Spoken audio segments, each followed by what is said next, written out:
같이 기도하시겠습니다.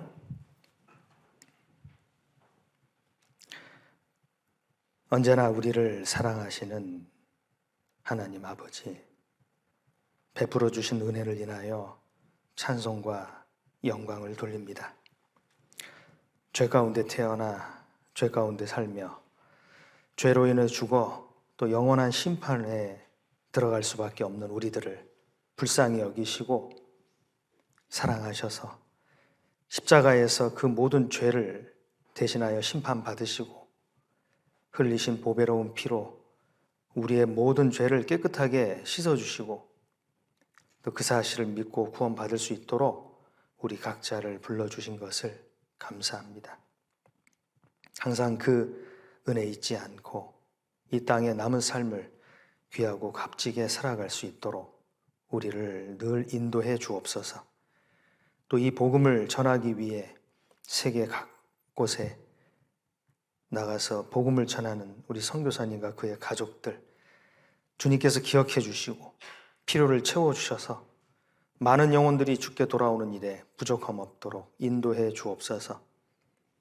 또 멕시코 선교를 위해 또 선교 중에 계신 우리 담임 목사님과 또 그 일행들, 주님께서 은혜로 보호해 주시고 또 은혜를 더해 주셔서 계획된 일정이 잘 진행될 수 있도록 하나님 은혜 가운데 인도해 주시옵소서. 또 우리 가운데 육신의 질병으로 여러 가지 어려운 일로 또 마음의 시험 중에 있는 분이 있다면 주님께서 회복시켜 주시고 또 그 시험에서 벗어나 기쁘게 주님을 섬길 수 있도록 자비를 베풀어 주시옵소서. 오늘 이 시간에 또 필요한 말씀 전하게 도와주시길 원합니다. 예수님 이름으로 기도드렸습니다. 아멘.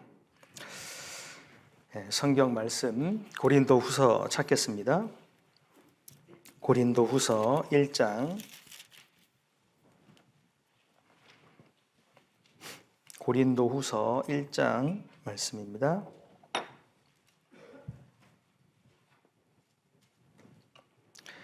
예, 3절부터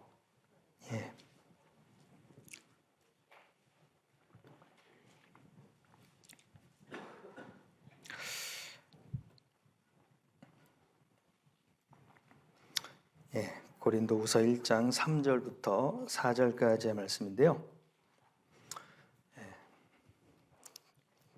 찾으셨으면요, 천천히 같이 읽겠습니다. 찬송하리로다. 그는 우리 주 예수 그리스도의 하나님이시요 자비의 아버지시요 모든 위로의 하나님이시며 우리의 모든 환난 중에서 우리를 위로하사 우리로 하여금 하나님께 받는 위로로서 모든 환난 중에 있는 자들을 능히 위로하게 하시는 이시로다. 모든 위로의 하나님이시라라고 이렇게 소개하고 있습니다. 오늘은 위로해 주시는 하나님에 대해서 교훈을 받고 싶어서 이 말씀을 찾았습니다. 마지막 시대 예수님께서 말씀하신 대로 사랑이 식어지고 또 관계가 깨지며 필요한 것이 높아지고 정말 중요한 사랑과 이 관계와 관계 속의 화목과 이런 부분들이 소홀해지고 그리고 위로받지 못하는 그런 각박한 세상이 될 거라고 말씀하셨는데 그 말씀대로 우리가 사는 이 세상에 참 각박하고 위로를 참으로 받을 수 없는 그런 세상에 우리가 살고 있습니다. 그런데 교회 안에서도 그런 세상 풍조가 조금씩 들어올 수도 있고요. 또 우리 가운데 우리의 마음이 따뜻함으로 형제자매임을 섬기고 위해주며 기도하는 그런 모습이 우리 가운데 있지만 때로는 세상 풍조의 그 차가운 그런 냉대한 또 개인주의, 이기주의 그런 위로하지 못하는 모습들이 우리 가운데도 있을 수 있습니다. 여기에 위로의 하나님이라고 사도 바울은 하나님에 대해서 또 이렇게 소개를 하고 있습니다.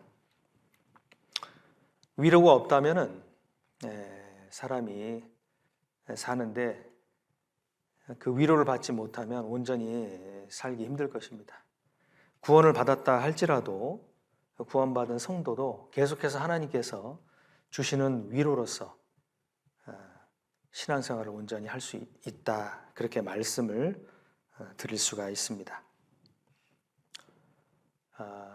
모든 위로라고 말씀을 여기서 하셨는데요. 위로는 받는 사람에게 위로가 되어야 되는 겁니다. 길을 잃고 헤매는 자, 그에게 큰 위로는 잃은 길을 되찾아 주는 것이 위로가 될 것이고요.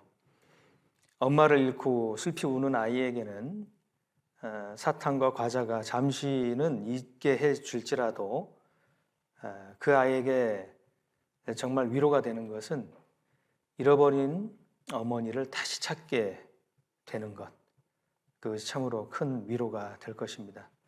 그것처럼 하나님을 멀리 떠나 악한 행실로 원수가 된 죄인, 그 죄인이라는 말은 결과적으로 지옥 갈 자라는 뜻이 있는데요. 그 죄인은 하나님께 그 죄 문제를 해결하는 그것이 큰 위로가 될 것입니다. 사람은 누구나 태어나서 살면서 점점 자기의 그 모순을 발견하고 자기의 가식적이고 그 죄된 성품을 발견하고 그것에 대해 고민이 생기게 되며 그리고 양심의 가책 속에서 또는 양심의 혹은 변명 속에서 살게 되는 게 사람입니다. 그리고 죄인인 자기의 모습을 누구보다도 자기가 더 잘 알게 되죠. 그리고 평생을 살면서 죄의 짐은 점점 불어나고 그 불어난 죄짐 때문에 점점 힘들어지는 겁니다. 이 죄 어떻게 해야 해결될까? 죄짐을 내려놓을 수만 있으면 좋겠건만 항상 그 죄가 항상 마음 깊숙이 또 무의식 중에 자리 잡고 있기 때문에 수고하고 무거운 짐진 자들이라고 예수님께서 말씀하신 겁니다. 그 죄의 짐을 메고 걸어가는 죄인에게는 제일 큰 위로는 그 죄를 사해 주시는 죄사함의 위로입니다. 그 죄는 마치 그 사람을 가두어 두고 그 죄 가운데 속박이 되어 무거운 짐을 지고 걸어가는 참 고된 인생이 되는 겁니다. 그래서 수고하고 무거운 짐진 자들 다 내게 오라고 예수님 말씀하신 것은 그 죄의 문제를 해결해 주시고 쉬게 해 주시려고 부르시는 겁니다. 그래서 죄인에게는 죄를 사함받는 그것이 가장 큰 위로가 되기 때문에 우리 가족, 사랑하는 가족과 또 지인과 친족들에게 우리는 어떻게 해서든 하나님께서 주시는 죄사함의 위로를 받을 수 있도록 전도하고 권하고 기회가 되면 또 틈만 있으면 그렇게 하려고 합니다.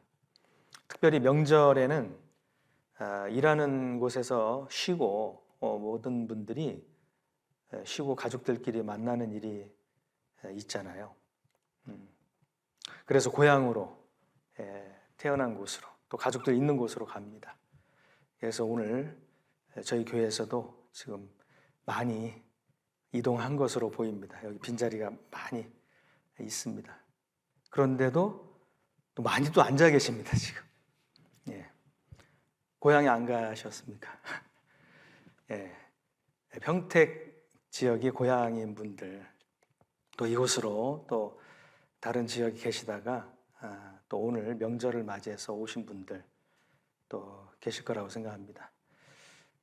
하나님은 그 죄 문제를 해결해 주기를 원하시고 죄인을 부르신 겁니다.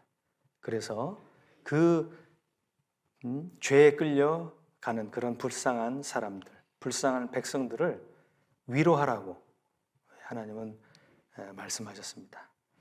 이사야서 40장 한번 찾아보겠습니다. 이사야 40장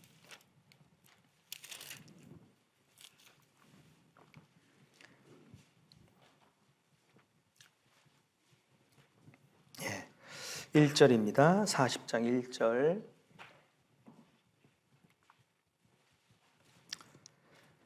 예, 1절.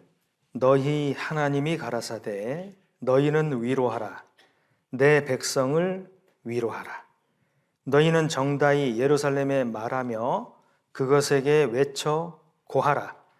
그 복역의 때가 끝났고 그 죄악의 사함을 입었느니라. 그 모든 죄를 인하여 여호와의 손에서 어떻게 받았다고요?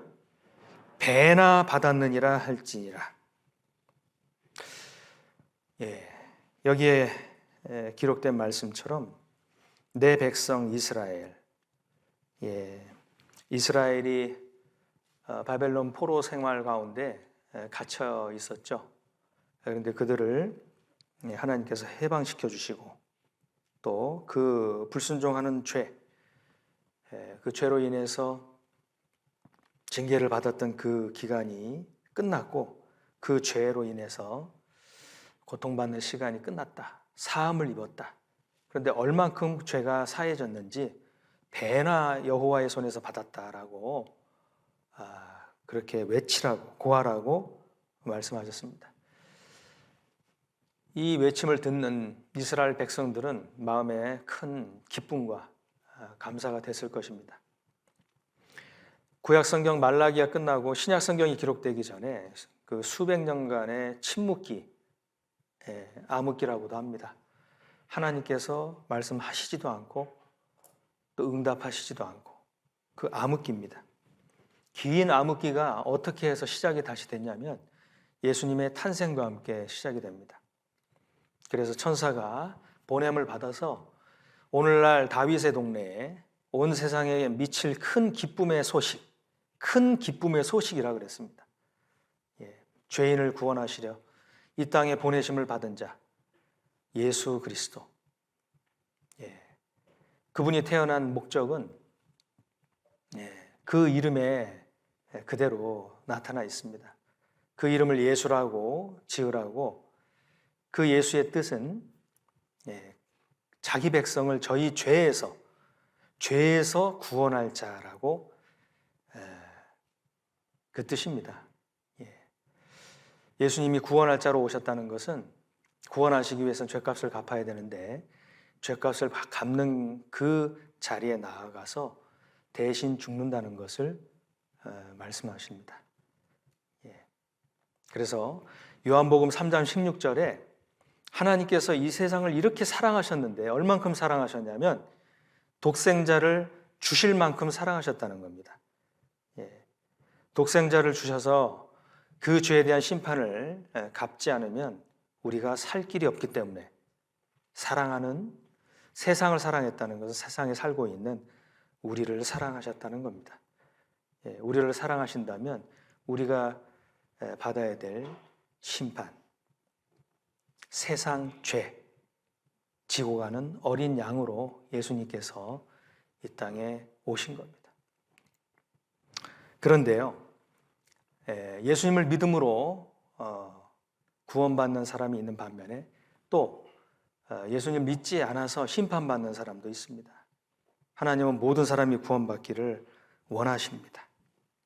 그래서 이 이사야 40장에 외치라고 이렇게 시작된 글에 갑자기 하늘을 누가 창조했는지 보라 그러고 별의 수요를 이야기를 쭉 하게 되는 겁니다. 26절에 보면요, 너희는 눈을 높이 들어 누가 이 모든 것을 창조하였나 보라.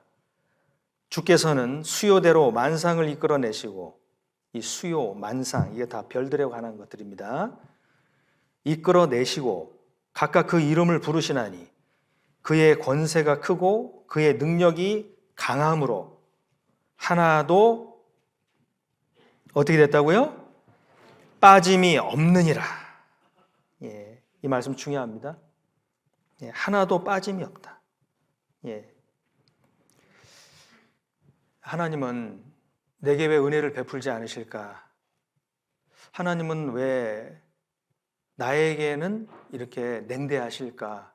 사실 그게 아니거든요. 하나님은 이 수요대로 별들을 창조하셨는데 그 별들의 이름을 다 부르시고 그 별들의 크기, 질량, 부피, 이름, 위치, 궤도 다 정해 주신 겁니다. 그런데 놀라운 것은 이 별들의 숫자가 지구상에 있는 모래 숫자보다도 많다는 겁니다. 그래서 하늘의 만상, 별들은 셀 수 없는데 어떻게 셀 수 없냐면 바다에 모래와 같이 연결시켜 놓으신 거예요.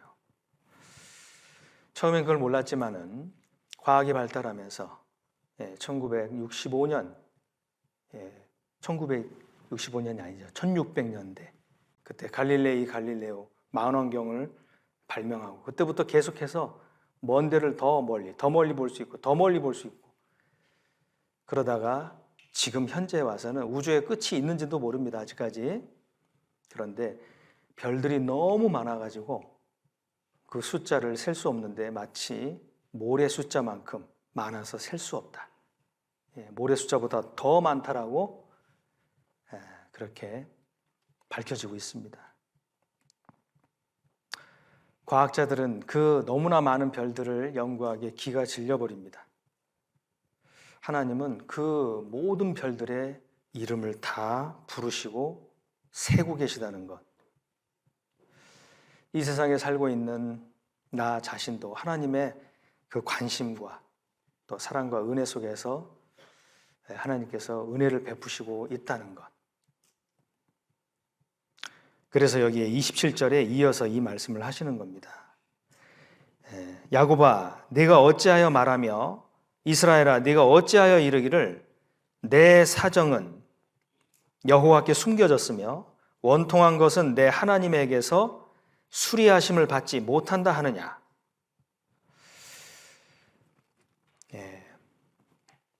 어찌하여 자기 자신에 대해서 내 사정을 하나님께서 모르시는 것 같고 내 형편은 안 돌보시는 것 같고 또 내가 이렇게 힘들어하는 것, 어려운 것, 슬픈 것 그런 것은 하나님께서 왜 위로해 주시지 않는가 그런 잘못된 생각을 하느냐 그 뜻인 겁니다.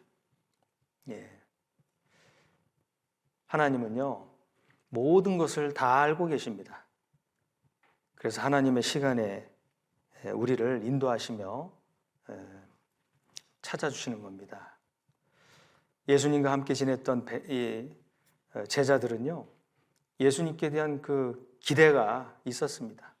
그래서 이스라엘 나라를 회복하심이 이때입니까? 어떤 그 기회만 되면 그렇게 여쭙고 했습니다. 이 백성들의 관심사는 현실 세계에 현실에 있는 문제를 좀 해결해 주십사 하는 관심이 컸고요. 예수님은 썩는 양식을 위하여 하지 말고 썩지 않는 양식, 영원한 것 그것을 더 중요하게 말씀하시고 그것을 위해 기도하라고 말씀하신 겁니다. 그런데 예수님께서 이제 죽으시고 부활하시기 전에 이 제자들은 모인 것에 모여서 두려움에 떨고 있었습니다. 예수님이 부활하시고 그 막달라 마리아 예수님 부활하신 예수님 만나고 그 기쁜 소식을 가서 전했는데 믿지 않았습니다. 그러니까 믿지 않았기 때문에 두려워 떠는 거죠. 먼저 그의 나라와 의를 구하면 이 모든 걸 더하신다라는 말씀, 약속입니다. 믿으면 안심하고 평강을 찾을 수 있지만 믿지 못하면 그게 안 되는 겁니다. 두려워 떨고 있는 제자들에게 예수님은 믿든지 말든지 관심 없으신 게 아니라 그들을 찾아오셨습니다. 그리고 위로해 주신 거죠. 요한복음 20장 한번 보시죠. 요한복음 20장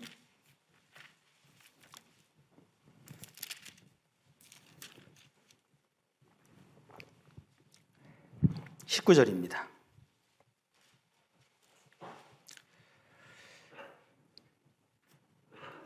19절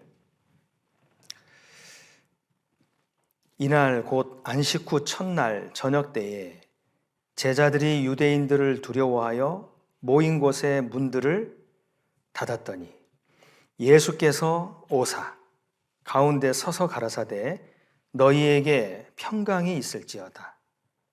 이 말씀을 하시고 손과 옆구리를 보이시니 제자들이 주를 보고 기뻐하더라. 자, 두려워하는 제자들에게 예수님께서 오시니까 기쁨으로 바뀌었죠. 예수님께서 위로해 주시는 이유는 그들이 두려움에 떨고 있었기 때문입니다. 예수님께서 돌아가시기 전에 죄인들의 손에 넘기워 죽으실 것, 또 다시 살아나실 것까지도 말씀하셨는데 제자들은 그것을 믿지 못하고 둔해져 있는 상태였습니다.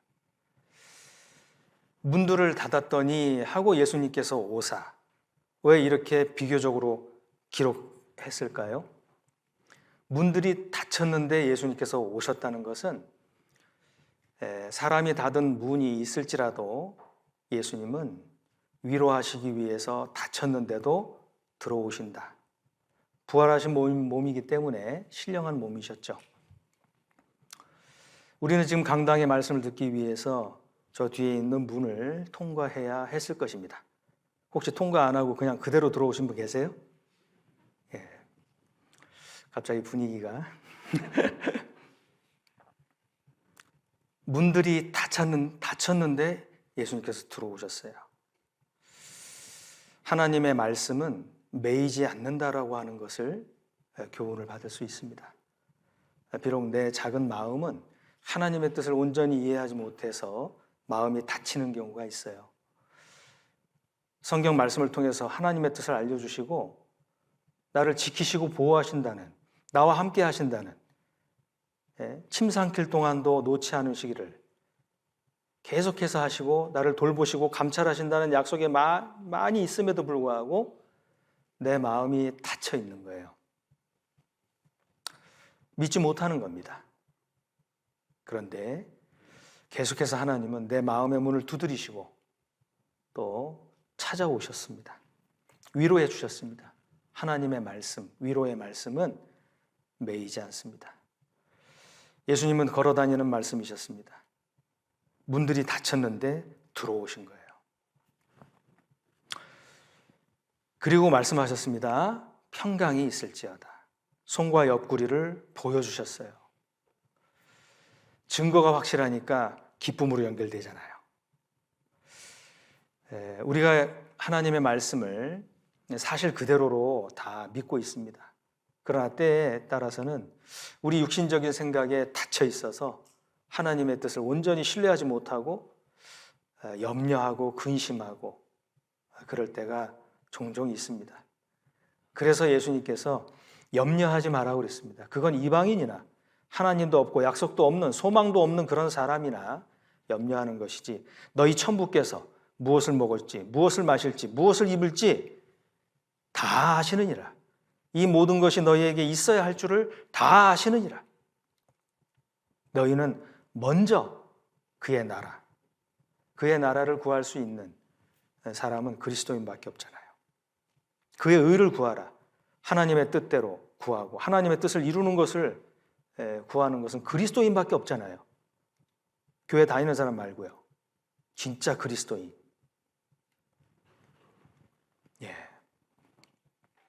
위로해 주시는 거예요. 위로해 주시는 거예요. 제자들은 두려워 떨고 있었는데 예수님께서 오시니까 기쁨으로 바뀌었습니다. 그들이 기뻐할 수 있었던 이유는 예수님께서 찾아오셨기 때문입니다. 그런데 이들이 두려워하는 그런 마음이 있었지만은 잘한 게 있었어요. 그게 뭐냐면 19절에 다시 한번 보시죠.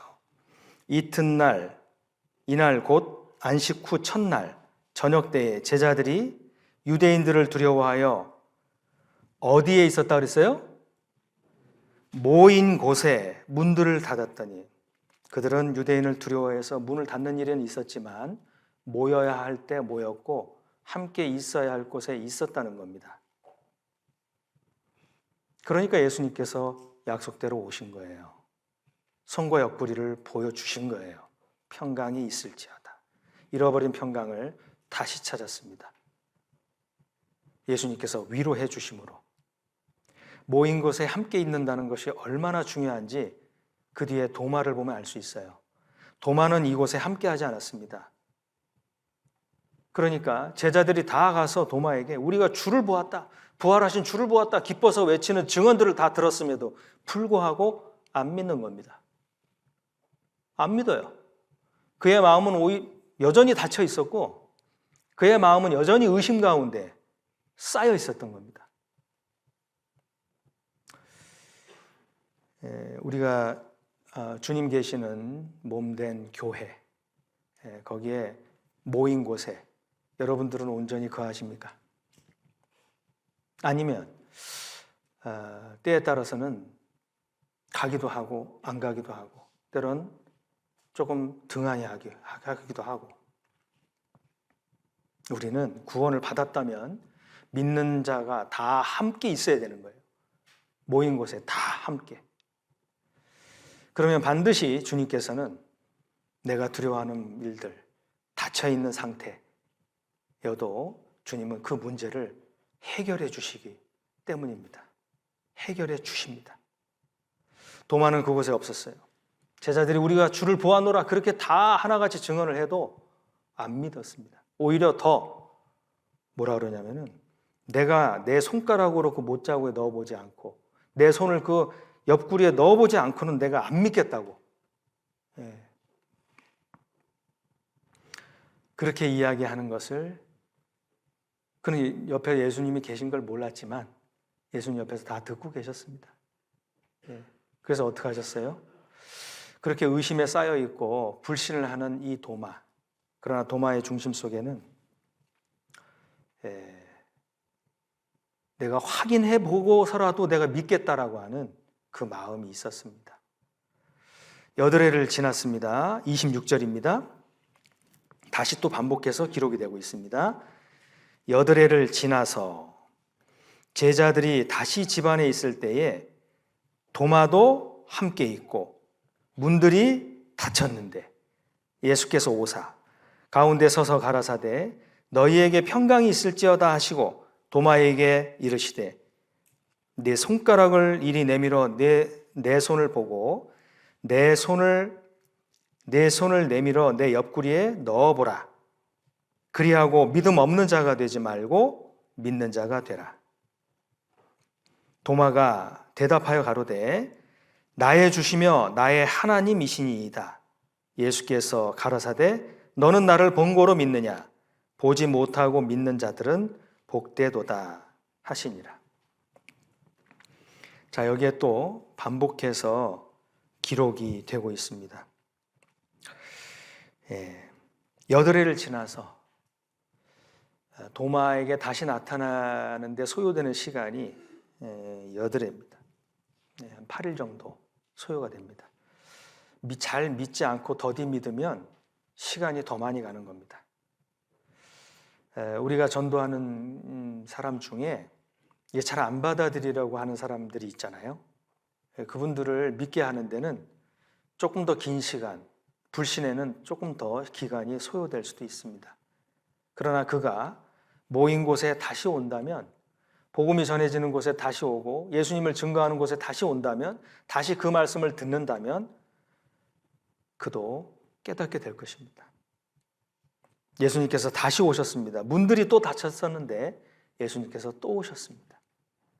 그리고 이번에는 도마의 이름을 부르시는 겁니다. 도마가 예수님의 이 말씀을 듣고 죄송하지만 그 증거를 확인해 봤을 겁니다. 예. 확인을 해보니까 어떻게 했어요? 그 앞에 신앙 고백을 하게 됩니다. 주는 나의 하나님이시라고. 예. 나의 주시며 나의 하나님이십니다. 비록 도마는 의심이 많은 사람이었지만 예수님은 그를 사랑하셨습니다. 확인을 보고서라도 믿는 자가 되라. 믿음 없는 자가 되지 말고. 이것은 정말 사랑이 없으면은 이렇게 다시 찾아오지도 않으시고요. 사랑이 없으면은 믿는 자가 되라고 제일 중요한 이 믿는 문제를 말씀하지 않으셨을 겁니다. 사랑이 없으시다면 예수님은 사랑 자체가 아니시라면 믿으면 믿고 안 믿으면 말고 그럴 것이에요. 근데 예수님은 사랑이십니다. 사랑. 그래서 의심에 쌓여있는 이 도마를 위해서라도 다시 나타나시고 다시 증거하시고 믿는 자가 되라고. 도마는 말했습니다. 나의 하나님이라고. 증거를 확실히 볼수록 하나님에 대한 믿음이 확실합니다. 예. 세상 교회에서는 어떤 잘못된 이단 종파에서는 예수님을 하나님의 아들 정도로만 이렇게 이야기를 하는 데가 있습니다. 만약 그랬더라면은 예수님이 하나님 자체가 아니시라면은 도마에게 하나님이시라고 이렇게 경배를 받을 때 예수님은 나는 하나님은 아니라고 놀래서 엉겁게 그런 얘기를 했겠지만은 하나님 아들이라고 그렇게 정정해서 말씀하셨을 텐데 너는 나를 본고로 믿냐? 보지 못하고 믿는 자들은 복되도다. 예수님은 빌립이 아버지를 내게 보여달라고 하는 그런 부탁에 예수님께서 내가 이렇게 오랫동안 너희와 함께 있는데 어찌하여 아버지를 보이라 하느냐. 하나님 자체이신 예수님, 사람의 몸을 입고 이 땅에 내려오신 하나님 증거하신 겁니다. 이 말씀을 하실 때 나를 보지 못하고 믿는 자들은 복되도다. 누구를 가리켜서 말씀하셨을까요? 저와 여러분은 예수님을 실제로 보지 못하고 말씀을 통해서 믿는 사람들입니다. 성경의 증거를 통해서 우리가 말씀을 듣고 돌이켜 회개하고 복음을 믿게 됐습니다. 이 복음을 믿는다는 것은 예수님께서 우리를 위해서 하신 일을 믿는 것이고 구원의 복음을 믿는 것입니다. 우리가 말씀을 통해서 구원받았다고 하는 것 참 복된 사람입니다. 예수님께서 말씀하신 것은 후에 보지 못하고 믿는 우리들까지도 다 염두에 두시고 이런 말씀을 하셨다라고 생각해 볼 수 있습니다. 하나님의 말씀은 우리의 의심에 쌓여 있는 그런 연약한 모습 속에서도 하나님의 말씀은 매이지 않고 찾아오셔서 증거하십니다. 우리가 전도하는 손길도 마찬가지입니다. 우리의 언변도 그렇게 훌륭하지 않고 또 전도의 방법도 지혜롭지 못해서 오히려 전도를 받는 사람이 더 마음의 상처를 입을 수도 있습니다. 잠언 27장에 이른 아침에 큰 소리로 그 이웃을 축복하면 도리어 저주같이 여기게 되리라. 축복 소리가 왜 저주로 들렸을까요? 그것은 전하는 자의 방법 자체가 너무 이른 시간이었고 또 너무 큰 소리였기 때문입니다. 전할 때 지혜가 필요한데 대답할 것을 온유와 두려움으로 미리 예비하고 적당한 시기에 이렇게 전했다면 적당한 시기에 부드러운 소리로 전했다면 축복이 축복답게 들렸을 것입니다. 그런데 우리의 서툰 전도는 이 사람을 건져야 되는데 꼭 건져야 되는데 그런 간절함이 크다 보니까 지혜롭지 못하게 전할 때도 있을 수가 있습니다. 그런데도 우리가 전한 그 말씀은 매이지 않습니다. 우리의 그 잘못 전한 그런 모습 속에서도 그 말씀은 매이지 않습니다. 그 양심에 들렸던 그 소리가 나중에 그로 하여금 다시 말씀을 찾게 되는 계기가 될 수도 있는 겁니다. 이 도마는요, 의심이 많았지만 예수님께서 다시 찾아오시고 더 확실한 증거를 보여주셔서 믿게 됐습니다. 의심 속에 사여있던 도마가 확신의 위로를 받는 동시에 그가 위로를 받으니까 입에서 정확한 고백이 나왔습니다. 나의 주시며 나의 하나님이십니다. 혹시 마음에 하나님의 인도함에 대해서 의심이 있다든지 또는 그것을 느끼지 못하는 그런 연약함에 마음이 닫혀있는 상태에 혹시 있는 분이 있다면 모인 곳에 계속 계셔야 되고 또 기도하는 마음으로 하나님의 위로의 말씀을 들어보십시오. 그럼 내 마음에 하나님께서 위로해 주시고 더 큰 증거로 확신을 주셔서 내 입에서 확실한 간증과 확신에 찬 기쁨의 소리가 또 전도가 나올 것입니다. 시편 147편에 한번 보겠습니다. 시편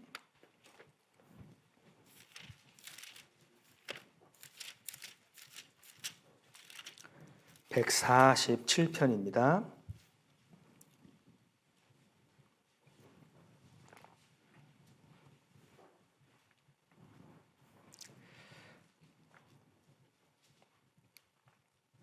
이 절 말씀부터요.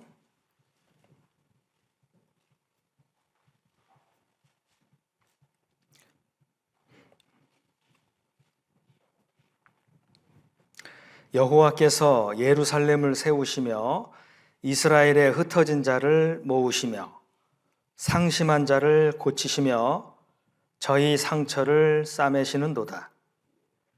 저가 별의 수요를 계수하시고 저희를 다 이름대로 부르시는도다. 우리 주는 광대하시며 능력이 많으시며 그 지혜가 무궁하시도다. 여기 시편 기자는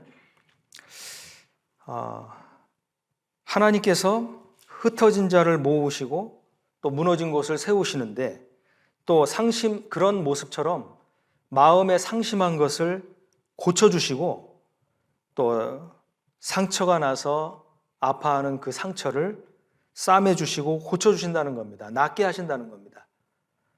그 말씀을 하면서 갑자기 별의 수요를 계수하신다 이렇게 이야기하는 겁니다. 저희를 다 이름대로 부르시는도다. 우리 하나님은 얼마나 광대하시고 능력이 많으시고 지혜가 무궁하시도다. 지혜가 무궁하시다는 이 말씀은요, 끝이 없다는 겁니다. 끝이. 마치 하늘에서 내리는 눈, 지금은 겨울철이죠. 내리는 눈의 그 입자를 보면은 육각형은 통일되어 있습니다. 그런데 그 문양은 다 다릅니다. 어떤 사람은 그렇게 얘기해요. 왜 눈 한 송이 내릴 때 이 비효율적으로 하나님께서 내리실까? 다 동일한 문양으로 똑같이 내릴 수도 있는데 왜 굳이 다른 모양으로, 다른 모양으로 동일한 것은 거의 발견되지 않는다 그러잖아요. 이건 너무 비효율적인 거예요. 예? 강원도에 내린 눈, 평택에 내린 눈, 내리는 그 눈 입자가 서로 다 다르게 창조하실 수 있다면은 그것은 정말 우리의 그 상상력 이상 하나님은 무궁하신 분, 능력이 크신 분, 우리가 상상할 수가 없는 겁니다. 그러니까 상심한 자를 고치시는데 왜 자기는 하나님이 고치지 않으신다고 그런 착각 속에 빠지느냐? 하나님이 나를 빠뜨리시고 그렇게 하시겠느냐? 지금 이 시편을 읽다 보면 그런 생각이 듭니다. 별의 수요를 계수하시고 별이 얼마나 많습니까? 예? 이 아인슈타인은요, 우리가 가장 큰 만원경으로 확인을 해본다면 이론적으로 우주의 그 끝이 없기 때문에 10억 분의 1도 확인을 못할 거라고, 사람들의 그 과학이 얼마나 무능하다고 하는 것을 이야기를 했습니다. 그 욥기서에도 엘리후가 욥기 35장 5절에 너는 하늘을 우러러 보라고, 내 위에 높은 궁창이 높고 하늘이 높고, 그 별의 높음이 얼마나 높은가, 욥기 22장에 엘리바스가 또 그렇게 말을 했습니다. 얼마나 별이 높이 있고 멀리 있는지, 또 그 크기가 얼마나 큰지, 그걸 좀 생각을 해본다면요, 그렇게 많은 별들, 높은 별들, 큰 별, 그것을 실제로 지으시고 궤도를 돌게끔 말씀으로 운행하게 하시며 다스려 가시고 한다는 것을 우리가 알면 나를 얼마나 인도하실까, 우리는 안심하고 기뻐하고 평강을 누릴 수가 있다고 생각합니다. 그래서 시편 8편에요, 다윗이 주의 손가락으로 만드신 그 달과 별들, 그리고 하늘, 그것을 볼 때 사람이 무엇이간데 주께서 저를 생각하시고, 인생이 무엇이간데 주께서 저를 생각하시냐고, 참 그런 노래를 했는데요. 그것을 생각을 하게 되면은, 하나님이 얼마나 크신 분인데 이 말씀대로 나에게 관심을 두시고 또 인도하시는지 믿을 수가 있습니다. 하나님은 위로하시되 말씀으로 위로하십니다. 말씀으로. 그래서 시편 119편 50절에 이 말씀은 나의 곤란 중에 위로라. 그 시편 기자는 그렇게 고백했습니다. 하나님의 말씀을 내가 받을 때 마음에 큰 평안과 위로를 얻을 수가 있는 겁니다. 주의 말씀이 나를 살리셨음이니이다. 겨울에는 나타나는 특징 중에 하나가 흘러내려가는 그 물이 얼게 됩니다. 여기 시편에도 그렇게 기록이 되어 있는데요. 그 얼었던 그 얼음을 녹이시는 것도 하나님의 말씀이다. 그렇게 여기에 기록하고 있습니다. 18절에 한번 보시면요. 18절 같이 읽겠습니다. 그 말씀을 보내사 그것들을 녹이시고 바람을 불게 하신즉 물이 흐르는도다. 하나님은 말씀을 보내사, 말씀은 따뜻합니다. 하나님의 사랑의 말씀, 위로의 말씀입니다. 그것을 받으면 녹게 되죠. 누가복음 24장이에요.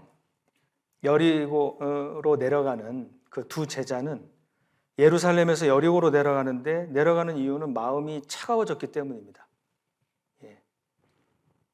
그래서 예수님에 대한 기대가 실망으로 바뀌었을 때 그들은 내려간 겁니다.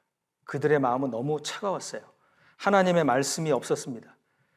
예수님께서 함께 하시고 그 엠마오로 가는 두 제자에게 가시면서 상담을 하시고 말씀을 풀어주신 겁니다.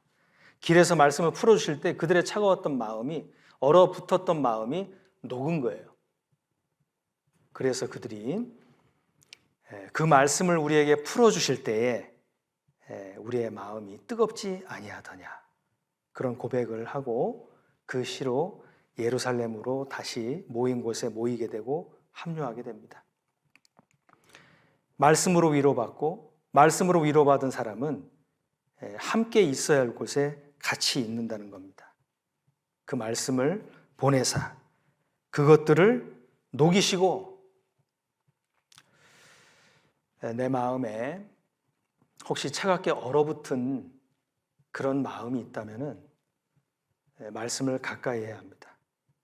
말씀을 가까이 하면 차가워졌던 내 마음도 다시 녹게 됩니다. 녹게 되면 흐르지 못했던 물이 다시 순리대로 흘러가게 되는 거예요. 하나님 뜻대로 살지 못했던 나의 그런 모습이, 차가워진 내 모습이 다시 뜨거워져서 하나님 뜻 안에서 또 기쁘게 살아갈 수가 있는 겁니다. 하나님은 위로의 하나님이십니다. 차가워졌던 제자들을 찾아와서 그 마음을 녹이시고 그 말씀을 보내셔서 녹이시고 다시 회복하게 하시는 겁니다. 또 하나님은 위로의 하나님이십니다. 엘리야를 위로하셨습니다. 엘리야는요, 갈멜산 전투에서 이 바알 우상을 섬기는 선지자 450, 아세라를 섬기는 그 선지자 400인 수백 명과 대결을 했어요. 850대 1. 얼마나 담대했는지 모릅니다. 불로써 응답하는 신이 참신이다. 대결하자고. 아주 담대했습니다. 그렇게 담대했던 그가 하나님께서 불로 응답하시고 그 거짓 선지자들을 다 처리했습니다. 그러면은 백성들이 하나님께로 돌아올 줄 알았어요. 그리고 그걸 지켜보던 사람들이 그 마음이 바뀌어서 여호와가 참신이다 하고 돌아올 줄 알았어요. 생각은 그렇게 하고 기대를 했을 겁니다. 그런데 아합이 가서 이세벨에게 일렀고, 이세벨은 독한 여인이라고 나와 있죠. 그가 엘리야를 또 협박하게 됩니다. 그만 그 모습을 보고 엘리야는 마음이 갑자기 낙심이 된 겁니다. 낙심이. 용기 있던 그가 왜 낙심이 됐을까요? 성경에 그 이유가 나옵니다. 한번 찾아보시겠습니다. 열왕기상 18장입니다. 열왕기상 18장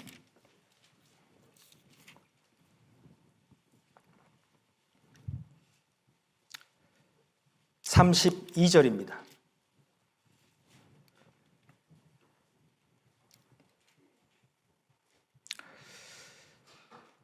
저가 여호와의 이름을 어떻게 했습니까? 엘리야 선지자가 여호와의 이름을 의지해서 나아갈 때는요, 담대했습니다. 그런데 그 뒤에 보시면요, 19장 3절입니다. 아합이 이세벨에게 고하고 이세벨이 막 죽이겠다고 협박을 하죠.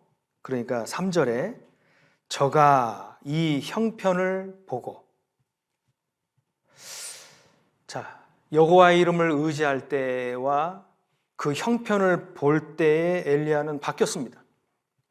그 담대했던 엘리야가 그 나타난 형편을 보니까 마음이 그만 무너져 버린 거예요. 하나님, 저 여기서 취해 주십시오. 더 이상 이제는 못 살겠다고, 그냥 여기까지만. 낙심이 된 겁니다. 믿음이 있는 사람이 낙심되는 이유 중에 하나가 뭐냐면은 생각했던 대로 안 될 때, 우리가 그럴 때 이럴 수 있다고 생각합니다. 하나님 뜻 안에서 기도하고 또 수고하고 준비했던 일들, 또 학생이 학교 학업으로, 또는 직장인이 또 직장인으로, 또는 이런 모습 저런 모습으로 준비하고 또 누굴 전도하고 또 이렇게 했는데 막상 나타나는 일은 기대에 미치지 못하는 거예요. 오히려 기대와 정반대로 더 나빠지는 모습을, 그 형편을 볼 수가 있는 겁니다. 그런데 그때 우리는 여전히 여호와의 이름을 의지하는 마음, 이것도 하나님이 다 알고 계시고 보고 계시고 인도하고 계신다라고 하는 그런 확신을 놓지 말아야 될 것입니다. 엘리야는 그 형편을 볼 때 하나님께 죽기를 구한 겁니다. 하나님은 그때도 엘리야 그 담대함을 왜 잊어버렸느냐? 의지했던 네가 왜 의지하지 않고 형편을 보고 낙심하느냐고 책망하고 꾸짖지 않으셨습니다.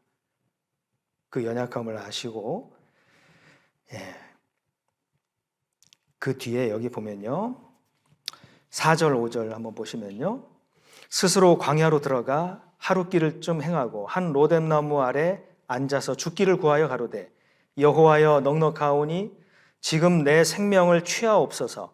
나는 내 열조보다 낫지 못하니이다 하고 로뎀나무 아래 누워 자더니 천사가 어루만지며 이르되 일어나서 먹으라 하는지라. 하나님께서 따뜻하게 위로해 주시고 그의 낙심했던 마음을 다시 회복할 수 있도록 그 로뎀나무 아래, 죽기를 구했던 로뎀나무 아래에서 하나님은 하늘로 올라가는 승천을 준비케 하시고 그를 다시 일으켜 세워주시고 새 힘을 주셨습니다. 우리도 연약함이 많은 사람들이잖아요.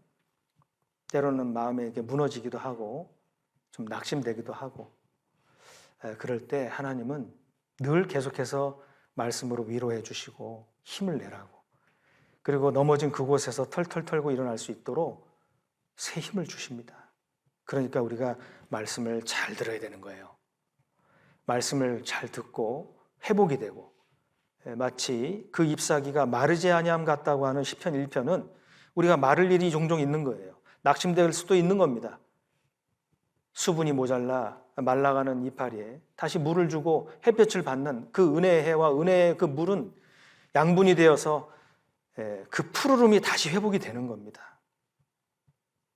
우리가 말씀 앞에 나올 때 하나님은 은혜의 말씀으로 우리를 다시 회복시켜 주십니다.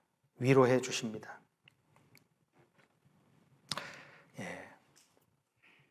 우리가 하나님의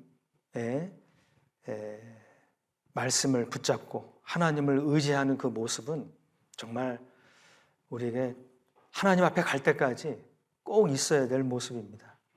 어떠한 상황에서든 우리가 기대하는, 내가 생각하는 그 환경이 완전히 바뀐다 할지라도 그것을 하나님께 맡겨야 될 거라고 생각합니다.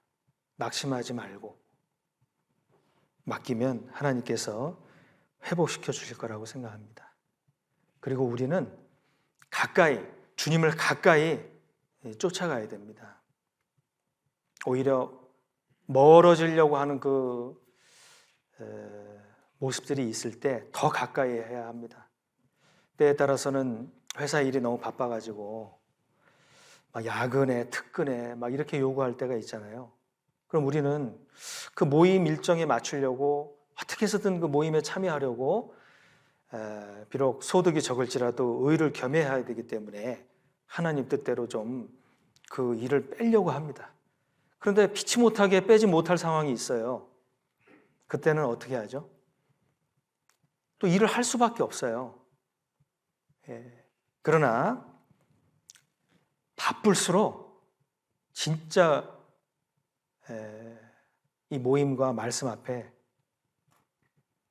아주 내가 목숨을 걸어놓는 한이 있더라도 이 하나님과 이 관계가 깨질 수는 없다. 멀어질 수는 없다. 그런 정말 그 아주 간절한 마음 있잖아요. 그런 마음이 있으면요, 하나님께서 길을 인도해 주십니다. 그렇게 교훈받을 수 있는 내용이 룻기서에 잘 나와 있습니다. 룻은 이방 여인이었지만 하나님의 약속에 대해서는 외인이요 이방인이었습니다. 그런데 그가 하나님을 알게 되자 그때부터는 하나님과 멀어지는 것을 원하지 않았습니다. 나오미는 다 가라고, 새로운 인생을 출발하라고 했지만은 룻은 죽는 일 외에 어머니를 떠나고 하나님을 떠나면 내게 벌을 받고 더 내리시기를 원한다고 자기 목숨을 딱 걸어놓은 겁니다. 그러니까 하나님이 얼마나 기쁘셨잖아요. 전전긍긍하고 먹을 것이 없는 이방 땅에서 추수기가 지나고 이제는 남은 이삭 얼마가 있었어요. 그걸 주우러 다니는 룻에게 하나님은 그 옆에 사람을 통해서 위로해 주시는 겁니다. 위로. 보아스를 보내시고 우연히 보아스의 밭에 들어가게 하고 또 보아스로 하여금 누구냐 알게 하고 하나님을 쫓아서 지금 여기까지 왔다는 그 믿음의 이야기를 듣게 하고 나중에 어떻게 합니까? 내 밭에서 주우라고 또 소년들을 이야기해서 죽게 놔두라고. 그리고 더 나아가서 나중에 어떻게 합니까? 줌에서 뽑아서 거기서 버려두라고. 그러면 그가 죽을 때 풍족히 짧은 시간 내에 양식을 얻었던 겁니다. 하나님은 우연을 가장해서 은혜를 주시고 위로를 주십니다. 그 룻은 어떻게 했습니까? 그 위로의 말씀을 들을 때 이것 하나님이 이 사람을 통해서 나를 위로하시는구나, 그걸 알았어요. 우리도 마찬가지입니다. 주변에 우리 형제 자매님들 중에 또는 어떤 분들 중에 우리 교회 같이 가자고, 함께 하자고, 또 마음에 큰 시험을 받는 일을 당하거나 또 좋지 않은 일들을 겪을 때 옆에서 위로에 이렇게 말을 해줍니다. 그때 그것도 하나님께서 허락한 위로의 한 부분이라고 우리는 생각하게 됩니다. 룻기 2장 한번 보시면요. 룻기 2장입니다. 11절. 하나님은 룻을 위로하셨습니다. 룻기 2장 11절. 보아스가 그에게 대답하여 가로되 내 남편이 죽은 후로 네가 시모에게 행한 모든 것과 내 부모와 고국을 떠나 전에 알지 못하던 백성에게로 온 일이 내게 분명히 들렸느니라. 여호와께서 내 행한 일을 보응하시기를 원하며 이스라엘의 하나님 여호와께서 그 날개 아래 보호를 받으러 온 내게 온전한 상 주시기를 원하노라. 13절은 같이 읽겠습니다. 룻이 가로되 내 주여 내가 당신께 은혜 입기를 원하나이다. 나는 당신의 시녀의 하나와 같지 못하오나 당신이 이 시녀를 위로하시고 마음을 기쁘게 하는 말씀을 하셨나이다. 보아스는 그 룻에 대한 칭찬을 들었습니다. 그가 어떻게 하나님의 이름을 의지하고 지금까지 왔는지, 하나님을 의지하면 그 사람의 마음이 하나님을 의지하고 지금까지 오면 하나님이 그 주변 사람들로 하여금 칭찬을 받게 하십니다. 위로를 받게 하십니다. 그리고 날개 아래 보호를 받으러 온 내게 상 주시기를 원한다라고 그렇게 은혜를 입게 하십니다. 그런데 이 룻의 마음이 그랬잖아요. 분명히 들렸으므로 백성에게로 온 일, 낯선 백성에게로 온 일, 내게 분명히 들렸느니라. 이 보아스는 예수님의 그림자도 됩니다. 사람은 모르지만 하나님은 아시고 그 마음 중심에 어떠한 마음으로 하나님을 가까이 하려 했는지 하나님은 아십니다. 분명히 하나님은 들으십니다. 사람은 몰라줘도. 사람의 위로는 필요할 때도 있지만 사람의 위로는 한계가 있습니다. 온전히 한계가 있어요.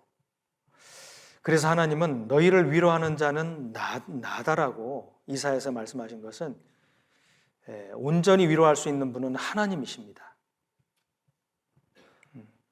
하나님 앞에 나아가고 하나님을 의지하고 그 크신 날개 아래 지켜주시길 바라고 그 안에 들어가야 되는 겁니다. 이 룻은요, 위로를 해주는 그 말을 듣고 기뻤습니다. 마음을 기쁘게 하는 말씀을 하셨는데 위로의 말이 기쁘게 들리는 사람은 마음이 겸손한 사람입니다. 이 룻은 시녀의 하나와 같지 못하오나 자기 스스로를 이방 여인, 천한 여인으로 스스로를 낮췄습니다. 여기에 있는 시녀와도 같지 않고 볼품없고 가치 없는 내게 왜 이렇게 위로해 주시고 마음을 기쁘게 하는 말씀을 하십니까? 겸손하니까 은혜가 되는 겁니다. 하나님은 겸손한 자에게 은혜를 더하십니다. 항상 내 마음이 하나님 앞에 낮아질 수 있도록 자기 스스로를 겸손하게 낮춰야 합니다. 누가 낮아집니까? 말씀을 가까이 하면 낮아져요. 말씀을 멀리하면 마음이 높아집니다. 그래서 시편 1편에 보면은 악인의 꾀를 쫓지 아니하며 이 말씀과 멀어지면 악인의 꾀가 점점 많아져서 죄인의 길까지 나갑니다. 더 멀어지면 오만한 자의 자리에 마음이 높아져서 앉게 되죠. 그런데 겸손한 자는 여호와의 율법을 즐거워합니다. 주야로 묵상한다는 것은 그 말씀이 너무나 기쁨을 주시고 위로를 주시기 때문에 계속해서 가까이 하고 싶은 마음이 있는 거예요. 그래서 내가 오늘은 말씀을 읽다가 끝까지 읽어야지 하고 하다가 그냥 잠들어 버리잖아요. 그런데 잠들어 버린 연약함도 있지만 말씀을 사모하는 마음 하나님께서 기뻐하신다고 생각합니다. 하나님은 이 세상에서 구원받고 살아가는 모든 사람들을 위로하십니다. 그런데 그가 하나님을 위해서, 하나님의 이름을 위해서 고난을 받고 수고한 그 모든 것에 하나님은 장차 천국에서 위로하십니다. 이 세상에서의 위로도 있지만 천국에서 영원한 위로가 있습니다. 그것을 실존 인물을 예수님께서 말씀하셨습니다. 누가복음 16장에 나사로라 이름한 한 사람을 이렇게 이야기하셨는데요. 실존 인물입니다. 그런데 그가 어떻게 불행한 일을 겪었는지 거지가 되었습니다. 그런데 그의 이름은 나사로, 하나님만 나의 도움이시다라는 뜻을 가지고 있는데 그가 이 세상에서는 힘들었지만 저 세상에 넘어갈 때 영원한 위로에 들어갔습니다. 그 사실을 예수님께서 말씀하셨거든요. 나사로를 위로하신 부분 한번 보겠습니다. 누가복음 16장. 누가복음 16장입니다.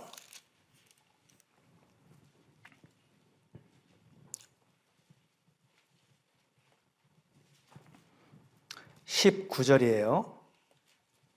누가복음 16장 19절. 한 부자가 있어 자색 옷과 고운 베옷을 입고 날마다 호화로이 연락하는데 나사로라 이름한 한 거지가 헌대를 앓으며 그 부자의 대문에 누워 부자의 상에서 떨어지는 것으로 배불리려 하매 심지어 개들이 와서 그 헌대를 핥더라. 이에 그 거지가 죽어 천사들에게 받들려 아브라함의 품에 들어가고 부자도 죽어 장사되매.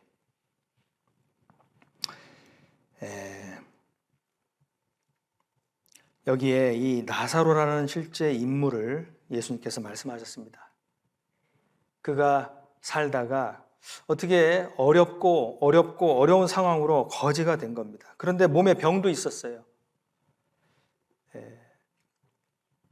그러니까 헌대를 핥더라라는 여기에 이 기록을 보면 외부에도 몸에 상처가 있어서 고름이나 진물이 났을 것 같습니다.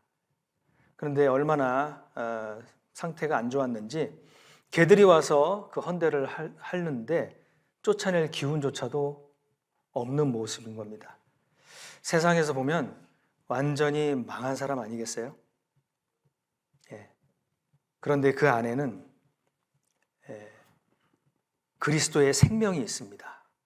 우리가 질그릇에 보배를 가졌다는 말씀대로 겉으로 볼 때는 질그릇처럼 형편없고 내가 나를 보기에도 가치 없고 다른 사람이 나를 보기에도 거지요, 죽어가는 한 사람으로 볼 텐데 거기에는 생명이 있는 겁니다. 영생이 있는 거예요. 나중에 그가 죽음을 넘어갔을 때 그냥 거지는 죽었다고만 표현되어 있고 부자는 장사되매 돈이 많았겠죠. 날마다 호화로에 연락했습니다. 연락한다는 게 즐겼다는 겁니다. 돈 쓰듯 물 쓰듯이. 그런데 그가 죽음을 넘어갔을 때는 음부에서 고통하는 이 부자의 모습으로 예수님께서 알려주셨고요. 이 나사로는 나사로의 이름대로 하나님을 의지하다가 죽음을 맞이했는데, 죽음을 맞이하고 넘어가니까 상황은 완전히 바뀐 겁니다. 이 세상에 살 때 주변에 개들밖에 없었죠. 죽음을 넘어가니까 주변에 천사밖에 없는 겁니다. 천사들의 받들려 구원을 받았다는 그 말 안에는 영원한 위로 받을 자, 그리고 주 안에서 수고했다는 그 말은 영원히 위로를 받는 거예요. 이 나사로는 얼마나 기뻤을까요? 그동안 너무 힘들었지 않았겠어요? 이 부자는 지옥에 가서 혀끝에 물 하나를 찍어서 자기 혀를 서늘하게 해달라고 한 겁니다. 생수 한 병을 요구한 것도 아니에요. 그것도 거절당한 겁니다. 정말 무시무시한 곳입니다. 그런데 왜 사람이 지옥에 들어갑니까? 하나님은 사람 보내려고 만든 곳은 천국이고 위로받게 하려고 천국을 만들어 주신 겁니다. 그 처소를 예비하신 겁니다. 예수님의 비싼 그 죽음을 통해서. 그런데 왜 사람이 지옥에 갑니까? 하나님의 위로를 받지 않고 끝까지 거절하고, 하나님의 그 구원의 선물을 끝까지 거절하고 받지 않으니까 지옥에 들어간 겁니다. 지옥은 마귀와 그 사자들을 위해서 예비된 영영한 불인데 왜 사람이 거길 들어갑니까? 그것은 하나님의 말씀을 따르지 않고 마귀를 따르고, 마귀의 말을 받아들이고 마귀의 속임에 속아 넘어가고, 마귀를 가까이 오고 마귀를 쫓아가니까 마귀가 들어가는 곳에 따라 같이 들어간다는 겁니다. 이 나사로는 하나님 품에 들어갔습니다. 여기 25절에 기록된 말씀대로입니다. 아브라함이 가로되 너는 살았을 때 네 좋은 것을 받았고 나사로는 뭘 받았습니까? 고난을 받았으니. 이건 중요한 말씀입니다. 나사로는 구원받고 하나님을 위해서 고난을 받은 사람입니다. 여러분들은 어떻습니까? 구원받고 교회 안에서 복음 전하기 위해서, 교회 안에서 하나님의 뜻을 이루는 그 일에 수고하고 땀 흘리고 고난받지 않습니까? 그 고난받은 것에, 그 성도의 옳은 행실에 하나님은 갚아주십니다. 무엇으로 갚아주세요? 여기에요. 25절 후반부에 나사로는 고난을 받았으니 이것을 기억하라. 이제 저는 여기서 위로를 받고 너는 고민을 받느니라. 나사로는 하나님 품에서 위로를 받았습니다. 2000년 전에 나사로가 주님 품에 들어갔다면 지금까지 2000년이 흐르는 동안에 계속해서 위로를 받았습니다. 앞으로도 영원히 위로를 받을 것입니다. 우리도 이 예수님께서 해주신 이 말씀대로 이 세상에 비록 어려움이 있다 할지라도 하나님을 위해서 고난받고 또 복음을 위해서 수고하고 하나님 뜻을 이루는, 하나님 뜻이 무엇입니까? 하나님의 뜻은 아들을 보고 믿는 자마다 영생을 얻는 이것이라 그랬습니다. 한 사람의 영혼을 건지기 위해서 수고하고 기도해야 될 일이 많습니다. 그건 고난입니다. 비록 고난이 있다 할지라도 하나님께서 기뻐하시는 일이고 내가 은혜를 갚는 일입니다. 하나님께서 주신 은혜를 무엇으로 보답하는지 하나님 기쁘시게 하는 그 행함으로 보답하는 겁니다.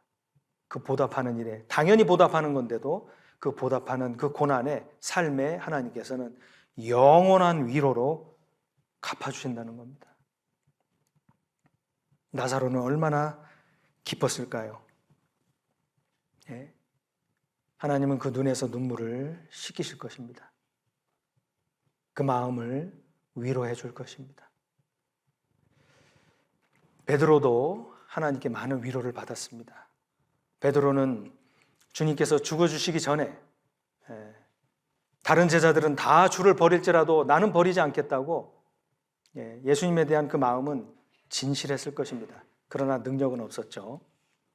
그때 예수님은 네가 닭 울기 전에 나를 3번 부인하리라고 말씀하셨습니다. 정말 그 말씀대로 이 베드로는 예수님을 부인하게 됐습니다.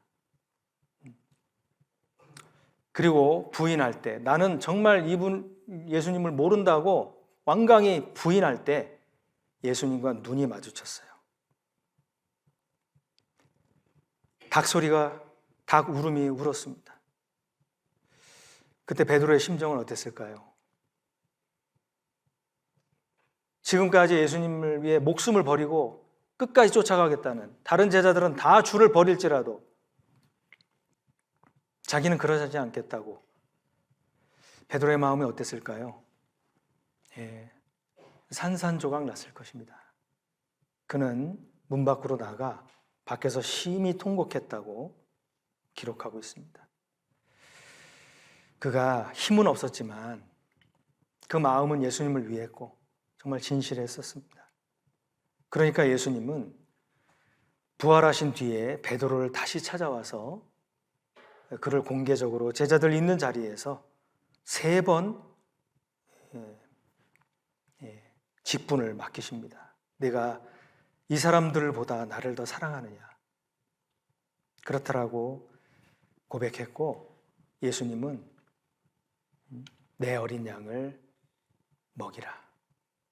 내 양을 치라. 내 양을 먹이라. 3번 부인했던 베드로, 그의 상처를 완전히 회복시켜 주시고 위로해 주셨습니다. 그리고 난 다음에 베드로는요, 정말 주님의 사랑을 깨닫고 이 복음을 깨닫고 성령님과 함께 가면서 이제 그가 참으로 복음을 전했을 때 정말 놀라운 일들이 벌어졌습니다. 사도행전 2장 거기 보시면요, 사도행전 2장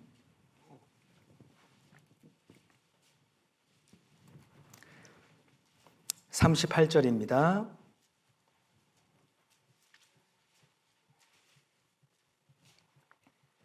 38절 베드로가 가로되 너희가 회개하여 각각 예수 그리스도의 이름으로 세례를 받고 죄 사함을 얻으라. 그리하면 성령을 선물로 받으리니. 또 넘어가서 40절 또 여러 말로 확증하며 권하여 가로되 너희가 이 패역한 세대에서 구원을 받으라 하니. 41절 같이 읽겠습니다. 그 말을 받는 사람들은 세례를 받음에 이 날의 제자의 수가 3,000이나 더하더라. 낙심했던 베드로를 다시 찾아와서 예수님께서 회복시켜 주시고 사도의 직분을 맡기셨습니다. 그리고 그가 이제는 주님의 사랑을 깨닫고 주님의 위로를 받고서는요, 복음을 힘있게 전했습니다. 전에는 예수님을 잡으러 대제사장의 종들, 그 무리들이 종과 검과 몽치를 들고 왔잖아요. 그때 베드로는 허리에 차고 있던 검을 뽑아서 예수님을 지킨다고 해서 그 말고라는 사람의 귀를 떨어뜨렸습니다. 오히려 그 검을 쓰는 자는 검으로 망한다고 예수님 말씀하셨고 집에 도로 꽂으라고 말씀하셨습니다. 예수님을 지킨다고 하는 그가 예수님을 지키지 못하고 더 일을 크게 만든 겁니다. 예수님은 잡혀가는 그 와중에서도 그 말고의 귀를 낫게 하여 회복시켜 주셨습니다. 베드로가 주님의 위로를 정말 받고 주님 뜻 가운데 걸어갔을 때 여기에는 성령의 검, 하나님의 말씀을 가지고 이제는 그 검으로 하나님의 말씀으로 전할 때 제자의 수가 3,000이나 더한 겁니다. 전 베드로와 후 베드로가 완전히 다른 거예요. 우리도 이 베드로가 받은 위로처럼 예수님께서 나를 사랑하느냐? 그걸 맡기기 전에 물어보셨습니다. 왜 그랬을까요? 베드로에게 한 그 예수님의 그 질문에 우리도 한번 누구야? 네가 나를 사랑하느냐? 예수님 물으신다면 여러분은 어떻게 대답하시겠습니까? 예, 사랑합니다. 아마 다 베드로처럼 내가 주를 사랑하는 줄 주께서 아시나이다. 그렇게 고백을 할 것입니다. 주님은 자기의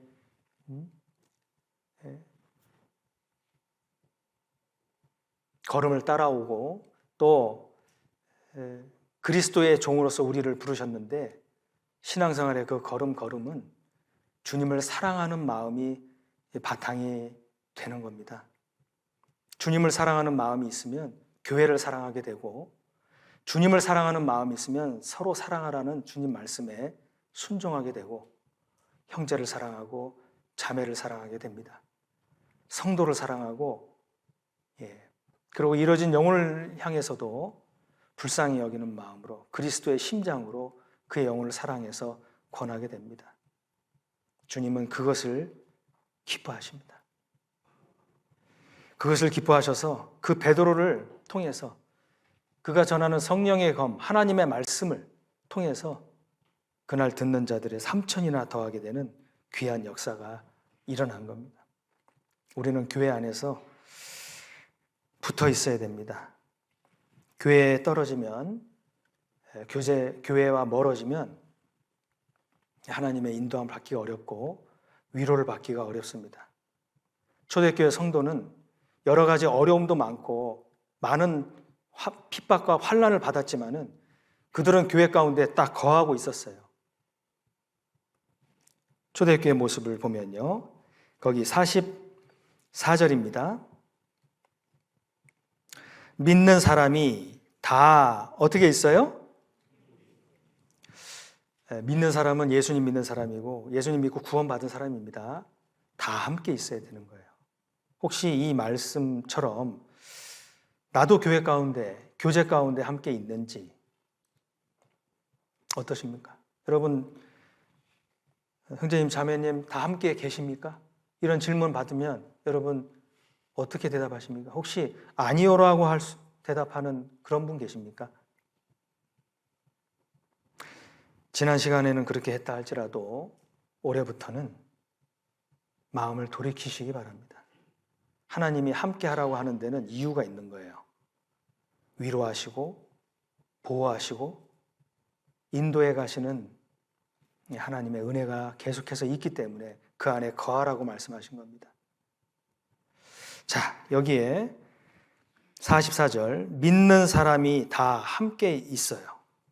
그러니까 시간이 지나고 함께 있다 보니까 나중에 더 하나가 있습니다. 46절 날마다 무엇을 같이 해요?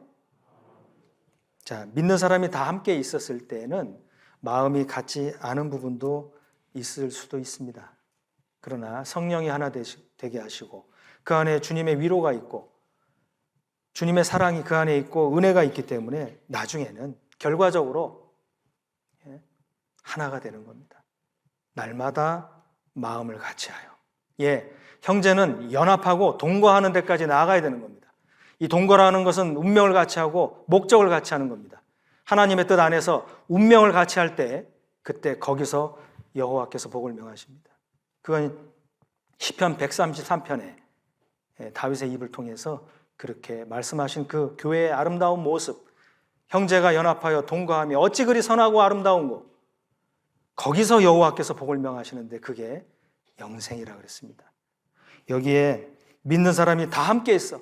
나는 함께 있을 뿐인데 하나님께서 주신 위로와 하나님의 은혜를 계속해서 받고 나중에는 마음까지도 같아지고 이제 하나가 된 겁니다. 하나가 되면 나머지는 하나님이 하십니다.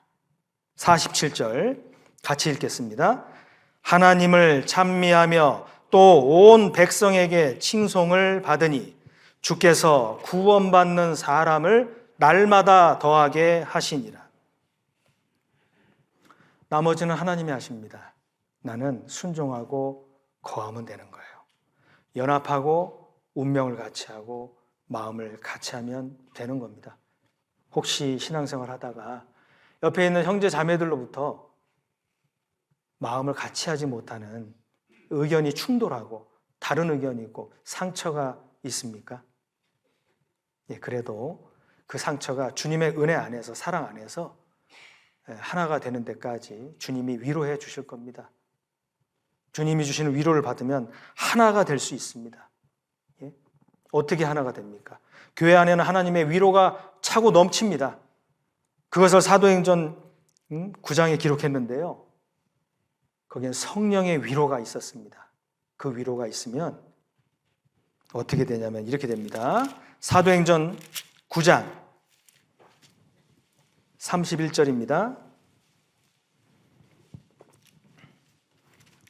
사도행전 9장 31절.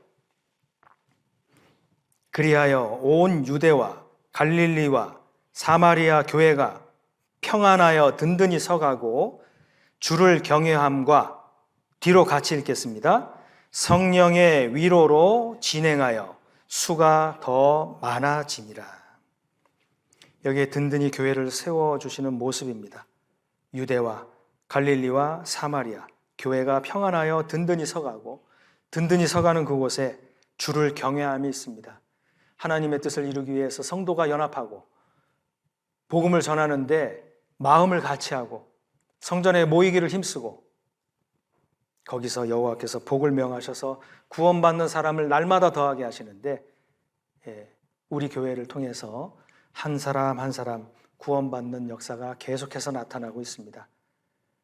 그 가운데 먼저 구원받은 우리가 성령의 위로를 받고 그 안에 하나가 되고 내 자리, 내 위치, 지금 주일에는 구역별로 모이고 있습니다. 구역별로 내 자리가 있어요, 없어요? 있죠? 그 자리를 공석으로 만들지 마시기 바랍니다. 우리가 함께 모이는 교제의 자리, 그 자리에 내 자리가 있습니다. 그 자리를 함께하고 마음을 함께 한다면 그것이 복음 전하는데 하나님께서 크게 쓰시고, 또 성령의 위로를 받고 수가 더해지고 힘있게 나아가는 교회 모습 속에 나부터 그 자리에 있어야 되고 하나 돼야 된다는 것, 그곳에 주님의 위로가 넘친다는 것, 교훈을 받을 수가 있습니다. 오늘 하나님께서 위로해 주시는 것, 위로해 주시는 하나님에 대해서 배웠습니다. 하나님은 위로의 하나님이시고 모든 위로의 하나님이십니다. 첫 번에 찾았던 말씀 다시 돌아가겠습니다. 고린도후서 1장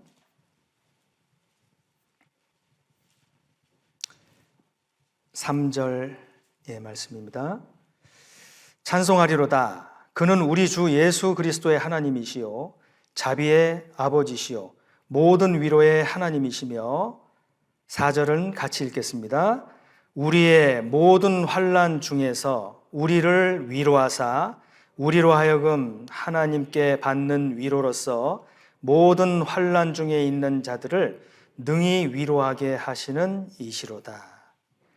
하나님께서 위로해 주시고 회복시켜 주셔서 믿음 가운데 거하게 하시고 견고히 세워가시고, 그리고 감사함으로 넘치는 그런 모습 속에 또 위로를 많이 받은 그 형제 자매가 그 옆에 있는 또 형제 자매를 위로해주고 격려해주고, 또 사랑과 선행을 격려할 뿐만 아니라 주님 곧 오신다라고 하는 그런 위로의 말로써 또 위로해주고, 또 서로 같이 가자라고 하는 그런 위로가 넘치게 하려고 그 옆에 나를 두신 겁니다. 서로 위로하는 그런 올 한 해 가운데 주님의 역사가 또 크게 나타나는 그런 귀한 한 해가 되었으면 좋겠습니다. 같이 기도하시겠습니다. 주님 감사합니다. 오늘 함께 말씀 앞에 모여 또 위로해 주시는 하나님에 대해서 생각해 보았습니다. 우리의 마음을 늘 주님의 말씀으로 교훈하여 주시고 또 위로해 주셔서 힘을 내어 기쁘게 또 살게 도와주시는 주님, 우리가 기도하는 그 기도의 제목들을 주님의 뜻 안에서 이루어 주시길 원합니다. 사랑하는 가족들, 또 인도하려고 하는 사람들 다 구원을 받을 수 있도록 도와주시옵소서. 1월 30일부터 대전도 집회 주님께서 함께 해주셔서 이번에도 많은 사람들이 말씀 앞에 나아오고 구원받을 수 있도록 도와주시기를 원합니다. 그 일에 우리 모두가 깨어 함께 구하고 함께 수고할 수 있도록 우리를 다 써주시기를 원합니다. 명절 기간에 오고 가는 걸음에 주님께서 그 발걸음을 지켜주시기를 원하고, 또 동일한 시간에 멕시코 선교 일정 가운데 있는 선교팀 위에 주님께서 보호하심으로 또 성령의 능력으로 인도해 주시기를 원합니다. 오늘 함께 해주신 것 감사드립니다. 이후 시간에도 주님의 은혜로 인도해 주시옵소서. 고마우신 예수님 이름으로 기도드렸습니다. 아멘.